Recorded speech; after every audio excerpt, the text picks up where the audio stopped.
Hello नमस्ते welcome to our another episode of hello doctor with me Neha. आज के show में जो बातें होंगी, जो नॉलेज और जो अलर्टनेस मिलेगी, उससे आपकी और आपकी फैमिली की लाइफ बदल जाएगी। आज का एपिसोड बहुत खास है और मैं चाहती हूं कि आप अपने फैमिली मेंबर्स और अपने नियर एंड डियर वंस के साथ जरूर शेयर करें, क्योंकि आज का हमारा टॉपिक हमारे हार्ट हेल्थ से जुड़ा हुआ है। इंडिया में in every 40 seconds, someone somewhere is facing heart related issues और ये सब कनेक्टेड है विद आवर घर का खाना एंड आवर लाइफस्टाइल। तो आज के इस शो के जरिए मैं आपको मिलाना चाहूंगी डॉक्टर अतुल माथुर से।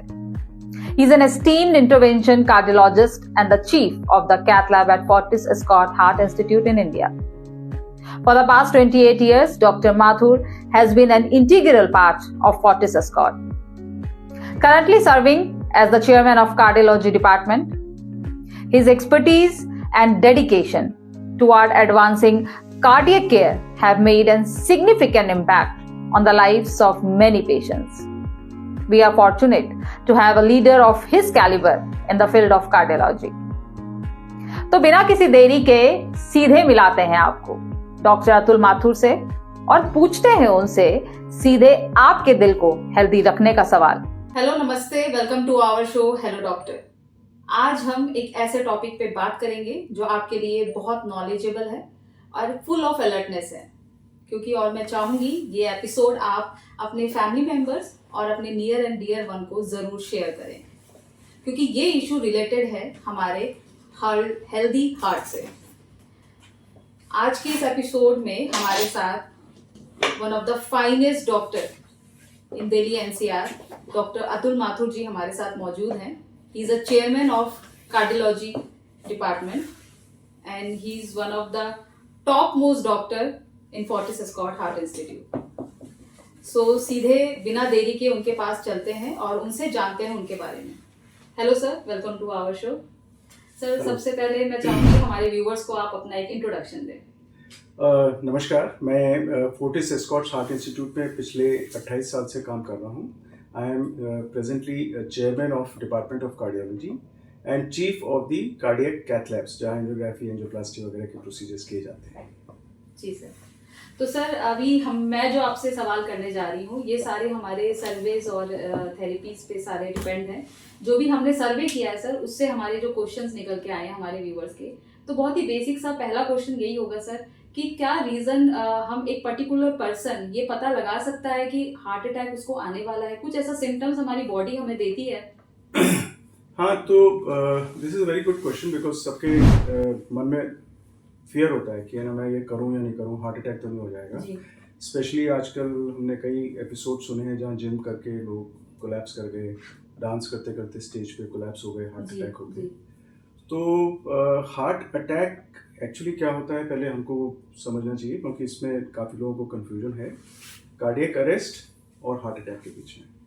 कार्डियक अरेस्ट का मतलब हार्ट बीट रुक जाना, और हार्ट अटैक का मतलब होता है कि हार्ट की जो 3 आर्टरीज होती हैं, कॉर्नरी आर्टरीज कहलाती हैं, ये पाइप्स की तरह ये ब्लड और ऑक्सीजन हार्ट मसल को सप्लाई करती हैं।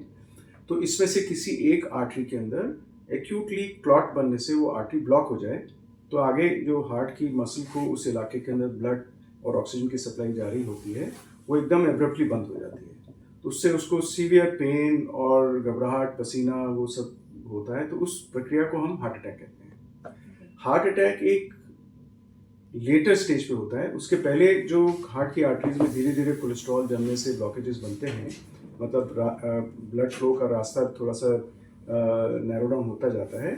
तो सबसे पहले लक्षण आते हैं जब वो वॉक कर रहे हैं, जीना चढ़ रहे हैं या कोई एक्सर्शन कर रहे हैं, किसी कोई एक्साइटमेंट हो रहा है, उस समय अपने हार्ट को ज़्यादा बीट करना पड़ता है, फास्ट बीट करना पड़ता है। तो वो उस समय हार्ट ज़्यादा ऑक्सीजन ब्लड मांगता है। मगर अगर आपके वहाँ पे नैरोइंग आ गई है, जिसको हम ब्लॉकेज कहते हैं, तो उसके थ्रू उतना एडिक्वेटली ब्लड और ऑक्सीजन नहीं जा रहा है, तो हार्ट मसल को ऑक्सीजन और ब्लड की कमी होती है। तो उस वक्त भी व्यक्ति को यहाँ पे सेंटर ऑफ द चेस्ट में जॉ के अंदर रेडिएट करते हुए या शोल्डर्स तक जाते हुए एंजाइना, जिसको हम कहते हैं, वो लक्षण महसूस होते हैं। और जब वो एक्सर्शन करना रोक देता है, धीरे धीरे धीरे हार्ट बीट सेटल हो जाती है, तो वो एंजाइना के लक्षण सेटल हो जाते हैं। तो ये एक क्लियर कट इंडिकेटर है। अगर आपको चलने फिरने से या जीना चढ़ने से या भागने से, बस के पीछे दौड़े या कहीं भी ब्रिस्कली कुछ किया और आपको ये हैवीनेस आ रही है और रुकने पे ठीक हो रही है, तो ये इंडिकेटर है कि आपके हार्ट में ब्लॉकेज है, हार्ट अटैक का रिस्क है। दूसरी चीज ये होती है कि आजकल हम यंग लोगों में जो देख रहे हैं, उनके माइनर प्लाक्स होते हैं, जो इनिशियल कोलेस्ट्रॉल जमना शुरू होता है, 25-30% ही जमा है ब्लॉकेज, वो किसी स्ट्रेस, फिजिकल, इमोशनल या किसी भी प्रकार के स्ट्रेस से, एक्यूट स्ट्रेस से, वो प्लाक में क्रैक आ जाता है, रप्चर हो जाता है प्लाक। और जैसे ही वो रप्चर हुआ तो वो कोलेस्ट्रॉल ब्लड के कांटेक्ट में आता है और सडनली वहाँ क्लॉट बन के और एकदम से आर्टरी अब्रप्टली बंद हो सकती है और उससे हार्ट अटैक हो सकता है। तो वो वाले हार्ट अटैक्स प्रेडिक्ट करने के लिए हमारे पास कोई किसी व्यक्ति को क्लिनिकल सिम्टम्स नहीं होते हैं अनफॉर्चुनेटली। वो डिटेक्ट करने के लिए हमारे को डिटेल में स्पेशली जिन लोगों को हार्ट के ब्लॉकेजेस बनने का रिस्क है, तो उसमें हमारे रिस्क फैक्टर्स का जिक्र आता है। जो डायबिटिक हैं, जिनकी फैमिली हिस्ट्री है, जिनका कोलेस्ट्रॉल हाई है, जिनको हाई ब्लड प्रेशर है और स्पेशली जो स्मोक करते हैं, ये कैटेगरी के जो लोग हैं, 4-5 कैटेगरी जो अपन डिस्कस कर रहे हैं, ये जिन व्यक्तियों में मौजूद होती है, तो उन लोगों को ये चांस है कि ये कोलेस्ट्रॉल ब्लॉकेजेस का चांस है। तो उनको अपना स्पेशल टेस्ट कार्डियोलॉजिस्ट के थ्रू कराने चाहिए, जिसमें कि एक टेस्ट होता है सीटी एंजियोग्राफी, जिसमें कि 25%, 10%, 50% तक के ब्लॉकेजेस भी दिख जाते हैं। बिकॉज जब तक 70% से ज्यादा ब्लॉकेज नहीं होता तो एंजाइना तो मिलेगा नहीं, आपको वार्निंग मिलेगी नहीं, आपको लगेगा मैं नॉर्मल हूँ। तो उससे कम वाले जो ब्लॉकेजेस हैं वो हमारे को इन सारे टेस्ट के जरिए, सीटी एंजियोग्राफी और सीटी कैल्शियम स्कोरिंग के जरिए हमको उससे पता लगता है। मतलब इनिशियल स्टेज में हम पता लगा सकते हैं। सो हार्ट अटैक से बचने के लिए हमारे को क्या क्या 2 तरीके के प्रॉब्लम्स हो सकते हैं। एक तो ग्रेजुअली बढ़ता हुआ ब्लॉकेज, और दूसरा जो माइल्ड ब्लॉकेज भी अगर सडन रप्चर कर जाए यंग लोगों में, उसको कैसे डिटेक्ट किया जाता है, ये important. Rice bran oil, saturated oil, तो आप ये हमारे हार्ट अटैक को कितने हद तक ये इफेक्ट करता है सर? क्या ये मतलब हमें यूज करना चाहिए? So cooking medium is also very important, because क्या होता है कि कुछ ऐसे ऑयल्स होते हैं, वो जब बॉडी के अंदर अपना बॉडी उनको बर्न करती है एनर्जी के लिए, तो उसके अंदर आपका ऑक्सीडेटिव रेडिकल्स निकलते हैं, जो कि हार्ट की जो आर्टरीज की लाइनिंग को डैमेज कर सकते हैं। सो उसको डैमेज करने वाले ऑयल्स होते हैं जिसके अंदर की हाई ऑक्सीडेटिव, हाई सैचुरेशन वाले फैट्स होते हैं, जो बेस्ट खाने के लायक होते हैं। तो हमारे कंट्री में तो एक मस्टर्ड ऑयल होता है। So mustard oil is very easily, freely available, not very expensive, which I recommend as the first choice for all cardiac patients or those who want to have heart healthy food. Canola oil के अंदर similar features होते हैं। Olive oil को अगर ज्यादा fry नहीं करोगे तब फायदा होता है उसका। And rice bran is after that. After that, तो सबसे पहले आप मस्टर्ड ऑयल ही सजेस्ट करेंगे। ओके सर, आज के डेट में हमें साइलेंट हार्ट अटैक का बहुत ज्यादा केसेस सुनने में आ रहे हैं, तो इसके पीछे क्या रीजन है? पहले हमें बिल्कुल सुनने में नहीं आता था साइलेंट हार्ट अटैक। सो साइलेंट हार्ट अटैक का ये होता है कि अपने जो एंजाइना के एपिसोड्स होते हैं या हार्ट की ब्लड सप्लाई बंद होने के जो सिम्टम्स होते हैं, वो 100 में से 35-40 लोगों में नहीं होते हैं नॉर्मली। और अगर आप डायबिटिक हो तो और भी कम चांस है कि आपको सिम्टम महसूस हो। डायबिटिक्स में सीवियर डिजीज हो जाती है, ब्लॉकेजेस हो जाते हैं, और वो अपना खूब बढ़िया साइक्लिंग कर रहे हैं, सब कुछ कर रहे हैं, एंड दे रिफ्यूज कि मेरे को तो कोई सिम्टम ही नहीं है, मेरे को इतनी बीमारी कैसे आ गई। तो इसको हम साइलेंट एंजाइना कहते हैं। और इन्हीं लोगों को अगर क्लॉट बन के और अटैक हो गया तो एकदम से सडनली आपको मतलब यू फील प्रोफाउंड वीकनेस, पसीना आ गया, घबराहट आ गई, बेहोश हो गए, ये लक्षण होते हैं साइलेंट, जिसके अंदर पेन नहीं हुआ लेकिन ये इस तरह के लक्षण आए और आप हार्ट अटैक से कोलैप्स कर सकते हैं। तो सर इसमें कोई एज डिफरेंस है कि आप ज्यादा एज में या कम एज के? क्योंकि मोस्टली आप आजकल ये बिलो 30 भी देखने को मिल रहा है सर। बिलो 30 में साइलेंट हार्ट अटैक्स कम होते हैं। यूजुअली जिनकी लॉन्ग स्टैंडिंग डिजीज होती है या डायबिटीज वगैरह होती है, फैमिली बैकग्राउंड, उन लोगों को ये साइलेंट अटैक्स होने का चांस आता है। यंग वाले लोगों का तो सीवियर पेन होता है जितना भी हार्ट अटैक्स होता है। ओके, तो सर आजकल जो हमारे यंग्स है, जो जेन ज़ी अपने आप को कहते हैं, sir they are more into drinking, smoking and hookah shots, तो सर उनको भी ये यंग एज में ये चांसेस हैं हार्ट अटैक्स होने के? यंग एज में हम लोगों को 25 से 70-75 एज के अंदर लोगों का हम हार्ट अटैक्स का ट्रीटमेंट करते हैं। काफ़ी यंगस्टर्स हम रिसेंट ईयर्स के अंदर देख रहे हैं, क्योंकि काम का स्ट्रेस और लाइफ का स्ट्रेस, स्मोकिंग, ये सारे हैबिट्स जो आप कह रहे हैं, जंक फूड खाना और एक्सरसाइज नहीं करना, है ना। आप सेडेंटरी रहोगे, बैठ के टीवी देख लिया, यूट्यूब देख लिया, फोन पे बैठे रहे, rather than going outdoors and doing exercises. तो ये सारे लाइफस्टाइल चेंजेस से यंगर जनरेशन के अंदर बहुत अटैक्स आ रहे हैं. So they have to be very careful about lifestyle and try to, especially if you have a family history, if you have diabetes and if you have high blood pressure and you have smoking also, so you are making it high likely कि आपको heart attack आ जाएगा, है ना? तो आपको बचने की जरूरत है. जी. सर, आप इस मिथ को कितना सपोर्ट करते हैं कि कंपेयर टू जो पतले लोग होते हैं उनको हार्ट अटैक के चांसेस कम होते हैं और जो मोटे लोग होते हैं उनको ज्यादा हार्ट अटैक के चांसेस होते हैं? जरूरी नहीं है. पतले लोगों को बहुत होते हैं हार्ट अटैक्स, लेकिन मोटापा एक अलग से एक रिस्क फैक्टर और है ना. बिकॉज मोटा व्यक्ति वो होता है जो उसने खूब खाया है ऊटपटांग, वो जिसने एक्सरसाइज नहीं की है ना, और उसको और प्रकार की बीमारियां होती है, हाई ब्लड प्रेशर और शुगर वगैरह की. So he is one kind of body morphs जिसके अंदर की हार्ट की प्रॉब्लम्स ब्लॉकेजेस ज्यादा मिल जाते हैं. बट पतले लोगों के अंदर ऐसा नहीं कि आप पतले हो तो आपको हार्ट अटैक नहीं होगा.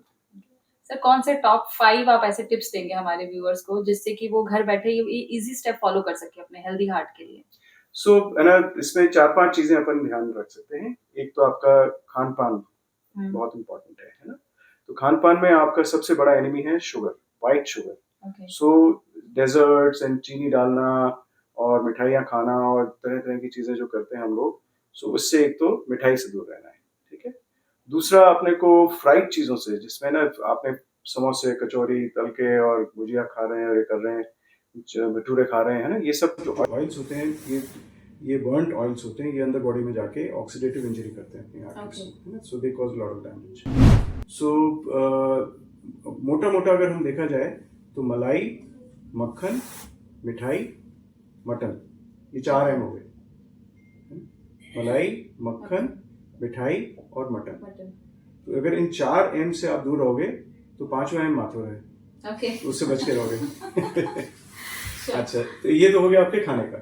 ठीक है. दूसरा, आपको एक्सरसाइज की आदत डालनी चाहिए. So at least 4 days in a week for 40 minutes का वॉकिंग कर लो आप minimum.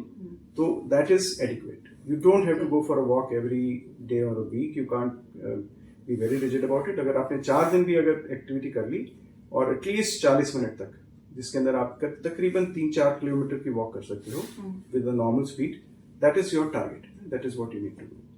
Cigarette smoking is a taboo. आपका है ना साथ वाला अगर सिगरेट पी रहा है, अगर कोई फ्रेंड्स आपको है ना ज्यादा फोर्स कर रहे हैं, तो इट नॉट नेसेसरली मीन कि है ना वो स्टाइल वही सही चीज है ना. आप उसी को फॉलो करना है. आपको यंग बॉयज को इम्प्रेस करना होता है, गर्ल्स को लगना होता है कि हम कूल हैं, बहुत ज्यादा हम स्मोक कर रहे हैं. तो वो सारी चीजें है ना पीयर प्रेशर्स होते हैं, जिनको आप समझ सकते हो कि अगर इनको अवॉइड करोगे तो आप बेस्ट रहोगे, है ना. उसमें कोई स्मार्टनेस, कूलनेस नहीं होती है. तो ये 3-4 चीज़ों का ध्यान रखिए. रेगुलर पीरियोडिक चेक्स होने चाहिए, स्पेशली फैमिली हिस्ट्री अगर हो तो आपको शुगर, ब्लड प्रेशर, इन सब चीज़ों का ध्यान रखना पड़ेगा अपना. तो I think the good age to get started doing your test is at least 25-30 years of age. जब ब्लड टेस्ट शुरू कर सकते हो 30 ईयर्स के बाद आप अपना एक अगर रिस्क फैमिली हिस्ट्री अगर आपकी है strong, because that's a very important determinant, तो आप अपने 30 ईयर्स के ऊपर कैल्शियम स्कोरिंग कर सकते हो, सीटी कैल्शियम स्कोरिंग. और बाकी कोलेस्ट्रॉल और ब्लड प्रेशर के ऊपर, अपने sugar, cholesterol and blood pressure के ऊपर अपना चेकअप एटलीस्ट 1 in 2 years करा सकते हो. ये सारी चीज़ों का ध्यान, इन चीजों का ध्यान रखें हम अपने हार्ट इश्यूज को कम से कम. यू डू योर बेस्ट, बाकी ऊपर वाला ध्यान रखें. जी. तो सर, वेजिटेरियन और नॉन वेजिटेरियन किनको हार्ट अटैक इश्यूज होने के ज्यादा चांसेस हैं? वेजिटेरियंस का देखा जाता है कि ना उनको ओवरऑल बॉडी ज्यादा हेल्दी रहती है. Non vegetarians tend to over eat, they take lot of oily things and if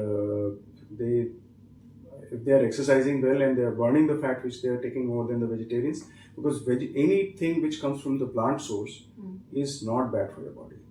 But animal fats और जो भी चीज़ें आती हैं, कंटेंट्स होते हैं, उसके अंदर पोटेंशियल होता है अपने बॉडी को हार्म करने का, including high blood pressure, diabetes, heart diseases हैं. सो हमारे कंट्री में वेजिटेरियनिज्म ज़्यादा है. कुछ लोग तो इस 16 पे चले गए कि वेगन डाइट पे चले गए, तो टोटली एनिमल प्रोडक्ट्स बिल्कुल आउट हो जाते हैं. They do extremely well, they are very fit, they are not weak, but they have all the things which they need. Okay.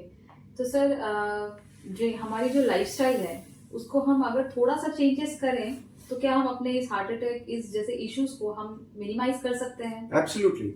सो आपको किसी भी चीज के अंदर एक्सट्रीम पे जाने की जरूरत नहीं है. You don't need to become a rigid person कि मैंने ये भी नहीं छूना, वो भी नहीं छूना, ये नहीं करना. B moderate. है ना, हर चीज़ का थोड़ा बहुत कर लिया, कभी एंजॉय करने के लिए ये भी कर लिया। दे आर नॉट पॉइजन्स, है ना, जो चीज़ें मैंने आपको मेंशन की, कभी समोसा खा लिया तो ये नहीं कि जहर हो गया। इसी तरह से आपने ना 3-4 दिन आपका इधर तबीयत ठीक नहीं थी, आपको जो काम हुआ, आप वॉक पे नहीं गए, ऐसा नहीं है कि मर्डर हो जाएगा आपका, ठीक है। So you find a middle path where you do moderately everything, but overall picture ये रहनी चाहिए कि है ना, आप अब्यूज़ नहीं करो कि है ना रोज़ कचौरी खा रहे हैं, रोज़ मीठा खूब खा रहे हैं, समोसे, उसके साथ मिठाई, जलेबी, ये सब चल रहा है, तो one day you will really run into a wall. So that's what you need to be careful about. तो एक सवाल हमारा ये भी सर्वे में आया है सर बहुत ज्यादा कि कोविड के बाद से, आफ्टर कोविड वैक्सीनेशन, लोगों के अंदर एक डर आ गया है कि कोविड के बाद से हमें हार्ट अटैक के इश्यूज ज्यादा आ रहे हैं। कोविड ऐसी ऐसी बीमारी थी, महामारी थी, जिसके अंदर की सारे दुनिया में जो सबसे बड़ा पैंडेमिक आया है वो एंजाइटी का है। और उस एंजाइटी के दौरान किसी को जो भी ना सजेशन दे दिया गया वो उसको मान के बैठे हुए कि वैक्सीन से अटैक हो जाता है या ना उसके कोविड से हार्ट अटैक हो जाता है, सब कुछ होता है। इस सब की डायरेक्ट कोई एविडेंस नहीं मिली अभी तक। एक आध स्टडी ने दिखाया है कि ना शायद एसोसिएशन हो, तो इस चीज की ये ना मिथ को फैलाने से अब तो कोविड चला गया, वैक्सीन भी कोई नहीं लगा रहे हैं, तो वो उस समय ये इन चीजों का बहुत प्रचार किया गया।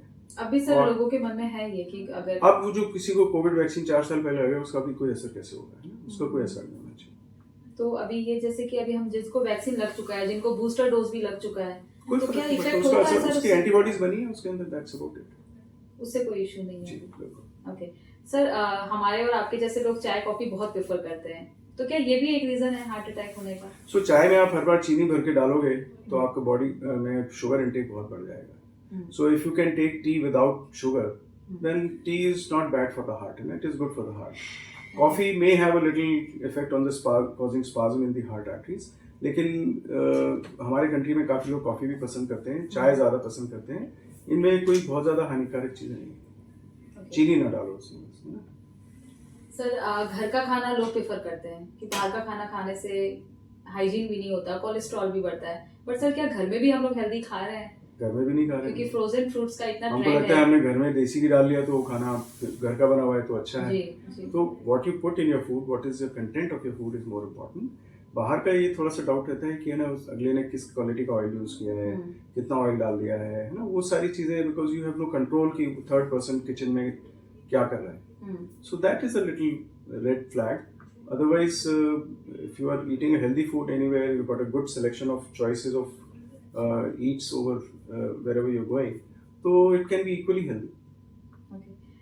सर आपके अभी इतने साल के एक्सपीरियंस में आपके पास अभी हाल फिलहाल में आफ्टर कोविड या बिफोर कोविड आपको ऐसा लगा है कि अभी यंग जनरेशन ज्यादा उनको फेस कर रहे हैं? पिछले 10-15 सालों से ही हम लोग देख रहे हैं, कोविड से कोई रिलेशन नहीं है इसका, 10-15 सालों से ही हम देख रहे हैं कि यंगर लोगों में ज्यादा आ रहा है हार्ट की इंसिडेंस, हार्ट अटैक्स की भी, हार्ट डिजीजेस की भी।